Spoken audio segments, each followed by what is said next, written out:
राज ठाकरे यांच्याकडून विकासाची आणखी एक ब्ल्यूप्रिंट देण्यात आलेली आहे। कबूतर, हत्ती हे विषय नागरी समस्यांपेक्षा मोठे झालेत। नागरी समस्या सुधारण्याचा प्रस्ताव मुख्यमंत्र्यांना दिला असं मनसे अध्यक्ष राज ठाकरे यांनी मुख्यमंत्र्यांच्या भेटीनंतर म्हटलंय।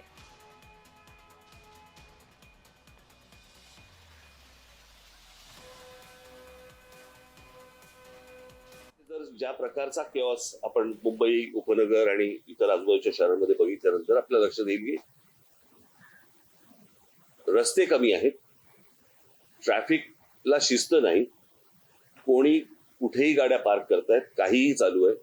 आणि अशा परिस्थितीमध्ये याचं जर उत्तर आता सापडलं नाही किंवा याच्यावरती जर समजा आता काम नाही केलं राज्य सरकारने, काय झालंय, आपण कबूतर, हत्ती आणि इतर गोष्टींमध्ये आपण इतके अडकलोय की या ज्या मूलभूत समस्या ज्या आहेत याच्याकडे कोणाचंच लक्ष नाही।